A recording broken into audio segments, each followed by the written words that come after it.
Matapos na pinagtulungan si Club Jam ng grupo ni Nashin na nauwi sa muling pagka-hypnotize ni Amane, ngayon ay i-review na natin ang Chapter 95 at 96 ng Sakamoto Days. At sa wakas, mga kaibigan, masasaksihan na natin ang gagawing pag-atake ni Amane kina Shin na magreresulta sa isang satisfying na labanan at sa bandang huli ng episode na ito ay isang matinding bakbakan naman sa pagitan ng mga Order members ang ating matutunghayan. Yan at marami pang action-packed na eksena ang naghihintay sa atin. This is Mr. AI Anime at huwag na nating patagalin pa. Let's go! Nagsimula ang eksena kay Amane na naghahanda ng isang atake habang sinasabihan siya ni Shin na bumalik na ito sa normal. Subalit sa paningin ni Amane, si Shin ay si Yotsumura pa rin, kaya tinawag niya itong Itay at agad na umatake. Mabuti na lang at naiwasan ito ni Shin at Seba. Sinabi naman ni Byodo kay Shin na nakikita raw siya ngayon ni Amane bilang ang kanyang ama.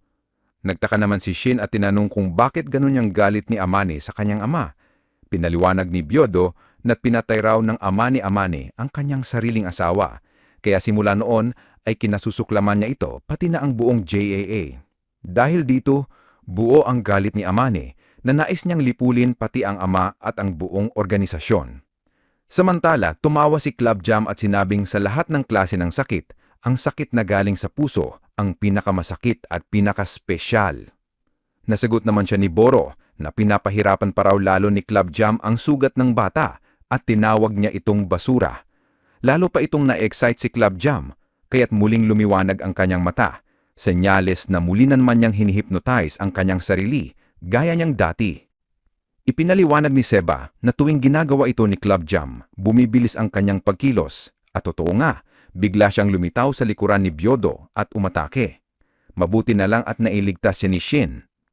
Naalala pa ni Shin ang nangyari sa JCC test na kahit kaunting delay ay napakadelikado, kaya't ayaw niyang mag-aksaya ng oras sa laban na ito. Binala naman siya ni Seba na posibleng napuruhan na ang kanang kamay ni Shin at iisa na lang ang pwede nitong atake gamit ang glove, dahil kung sosobra pa ay posibleng madamage na ang buong braso niya. Sa gitna ng tensyon, muling umatake si Amane at na-block ito ni Shin, pero nakalabas ang weapon ni Amane at naklip ang kamay ni Shin. Habang inaatake si Shin mula sa likuran ni Club Jam, bigla itong tinutukan ni Seba ng taser at kinuryente. Nagustuhan pa ito ni Club Jam at sinabing first time niyang maka-experience ng ganon, pero sinabi ni Seba na hindi magtatagal ang epekto ng kuryente, kaya't kailangan ng kumilos ni Shin laban kay Amane. Naisip ni Shin na iisa na lang ang suntok na magagamit niya gamit ang glove, pero hindi niya ito pwedeng gamitin laban kay Amane. Dito niya naalala ang sinabi ni Byodo na maraming paraan para patumbahin ang mga na-hypnotize nang hindi pinapatay. Kaya't sa isang split-second move, naiwasan ni Shin ang atake ni Amane at ginamit ang circular motion technique na natutunan niya mula kay Satoda Sensei. Dahil dito, matagumpay siyang nakuha si Amane at napabagsak ito. Habang nagre-resist si Amane, sinasabi pa rin ito na papatayin niya ang kanyang ama. Sa isip naman ni Shin, ibang klase ang lakas ni Amane. Lumapit si Byodo at sinabing kay Amane na magbalik tanaw sa kanyang mga alaala para maalala kung anong klaseng ama talaga ang meron siya noon. At dito na nagsimulang bumalik ang memorya ni Amane. Mula pagkabata na inaalagaan siya ng kanyang ama kahit abala siya sa training. Nakita rin ang pagmamahal ng kanyang ama sa kanya. Naalala rin niya ang trahedya, ang pagpatay ng kanyang ina at ang lungkot na mukha ni Yotsumura. Sa puntong ito, unti-unti nang bumalik sa normal si Amane at nasabi niya ang salitang, "Lolo." Ngumiti naman si Byodo habang si Amane ay sinasabi na ang ama ko. Samantala, makikita si Club Jam na sinasakal na ngayon si Seba at sinabi ni Seba, "Ha, wala na raw epekto ng pag-brainwash mo." Kaya binitawan muna niya si Seba at sinabi kay Amane, "Tumahimik ka na, maliit na puppet mo." Sumigaw naman si Shin, "Seba!" Habang si Club Jam ay naghanda na muli ng kanyang palakpak, sabay sabing ang buhay ay nagiging madali kapag kinokontrol ito ng iba. Ngunit bago pa man niyang magawa yon, tumayo si Amane at mabilis itong kumilos na nagresulta sa pagkakaputol ng isang kamay ni Club Jam kaya natuloy ang pagpalakpak. Makikita pa rin si Club Jum na nakanatangiti, tila natutuwa sa nangyari. Sumugod siya kay Yotsumura sabay sabing, "Ang sakit at pagdurusa, buhay na buhay ang pakiramdam ko." Dito, naghanda si Shin gamit ang kanyang glove at tinawag si Club Jum na isang masakist, isang tao na nasisiyaan sa tuwing nakakaramdam ng sakit o nakakasakit ng iba. Matapos nito, inatake na ni Shin ang napakalakas na direct attack gamit ang glove na dahilan para mamuti ang mga mata ni Club Jum at tuluyan siyang mawalan ng malay. Isang satisfying na pagkatalo para sa ating bida. Makikita naman ang galit sa mukha ni Shin nang lumapit siya kay Seba na humihiga-higa pa lamang. Sinabi ni Shin na dapat gumising na si Seba, ngunit sagot nito, wala kang awa sa isang injured na tao. Tinanong pa niya, "Nasaan na ba ang masakis na yon?" Sagot ni Shin, "Tapos na."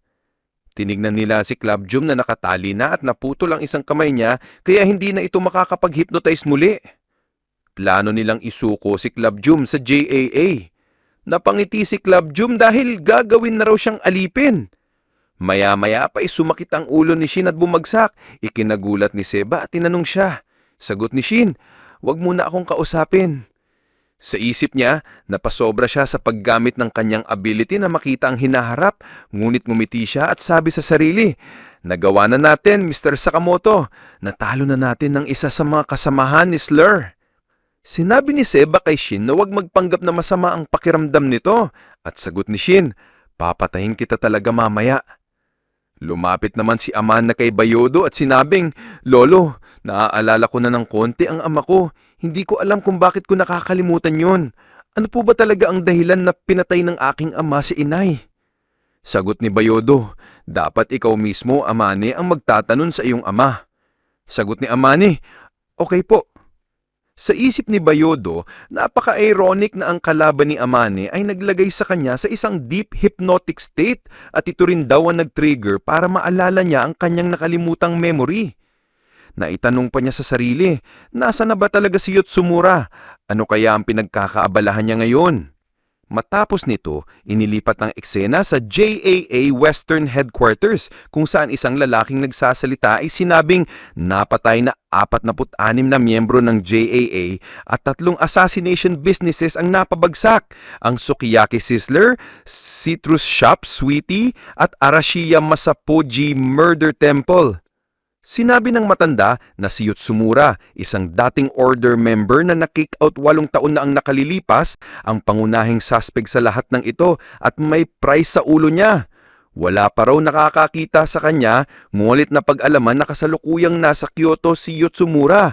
Ang kanyang koneksyon kay Keisler ay unknown. Nagsalita si Fukumitsu, director ng JAA Western Japan Headquarters at sinabing sayang na ang madalas niyang pagpunta sa Sukiyaki. Nagkwento naman si Nagomo tungkol sa mga restaurants na base ng JAA dito sa Western Japan na may member discounts pa raw. Ayon kay Fukumitsu, kung walang gagawin, magsusuffer ang profits ng JAA Western Japan lalo na't dumarami na ang nagkukwit na assassins dahil sa takot na mapatay. Kung walang magfa-function na base, mas magiging delikado ang mga syudad. Sinabi ng matanda, huwag maliitin si Yotsumura dahil isang order member lang ay kaya nang mag-wipe out ng isang buong branch ng JAA. Tumawa naman si Nagumo at sabi, "Ayos lang, nandito tayo sa sitwasyong ito, hayaan lang natin na mangyari." Sumama ang tingin ng lalaki habang sinabi ni Nagumo, "Nandirito tayo sa sitwasyon na ito dahil hinayaan mong makatakas ang taong ito, 8 taon na ang nakalilipas." Sagot ng lalaki, "Sinasabi mo yan sa akin ngayon? Nakuha ko na ang sentimento mo. Sino ba talaga ang nagpakawala kay Utsumura noon?" Ang mga salitang iyon ay nagpanginig sa lalaki sabay kinaluhan ito ni Nagumo at sinabi, "Makinig ka, ang order ay limitado lamang sa 10 miyembro. Kung sasablay ka, wala ka ng pagkakataon. Maswerte ka lang na nanatili ka sa posisyon mo. Marami pa kaming assassins na nasa level mo."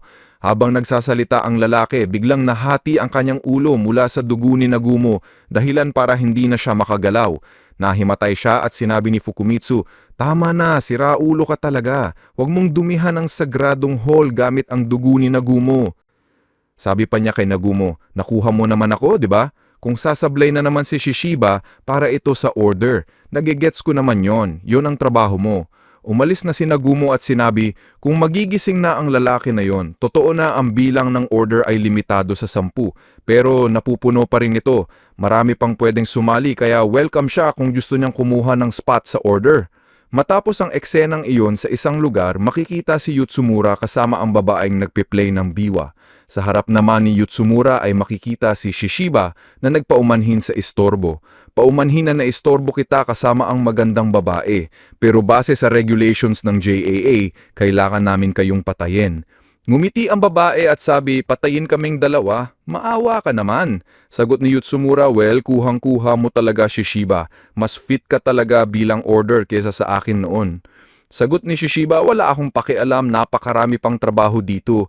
Tinanong niya, ano ba ang goal mo, Yutsumura? Nagtatrabaho ka ba kay Slur para pabagsakin ng JAA? Sagot ni Yutsumura, hindi ako nagtatrabaho sa kahit sino. Kapag nabagsak na ang JAA, makakatingin na ako muli sa mga mata ng aking pamilya. Sabi naman ni Shishiba kay Amane, anong taon na nga ba siya ngayon? 13 o 14? Saktong-sakto sa rebelyong edad niya, ayaw niyang magpakita sa'yo. Sagot ni Yutsumura, ang pakikipag-usap kay Shishiba ngayon ay nagpapaalala sa akin ng mga memories ko noong pumalpak ako sa misyon. Ngunit palalagpasin ko siya ngayon dahil may posisyon na siyang dapat ikonsidera. Kung ni-rescue sana niya si Shishiba noon, isa lamang itong normal na violent na tao. Nakalimutan na raw ni Shishiba kung sino ang nagbigay sa kanya ng peklat sa baba. Habang naghahanda si Yutsumura, biglang siyang inatake ni Usaragi mula sa sides na nagpatagos sa napakaraming bahay at napunta sa kabilang kanto. Sabi ni Shishiba, paumanhin hindi ko naaalala kasi bobo ako. After all, nag-drop out ako sa school. Sabi ni Saragi ni Mr. Shishiba, tapos na tayo rito, gusto kong kumain ng tofu. Sagot ni Shishiba, oh, gusto mo ng healthy na pagkain? May alam akong magandang pwesto sa Gon. Makikita si Yutsumura na napahawak sa kanyang sombrero, handa na para sa round 2. Dumating na si Usaragi at ngayon ay haharapin na nila si Yutsumura. Isang makinding bakbakan na naghihintay dahil ang current at former order members ay maghaharap kasama ang ilan pang kaibigan. Kaya tutok lang kayo sa next episode dahil dito natin tatapusin muna ang video na ito sa last panel na ito. Kaya naman kung nagustuhan nyo ang video, like, comment at subscribe na rin para sa higit pang videos tulad nito. Maraming salamat, this is Mr. IA Anime and see you guys again on my next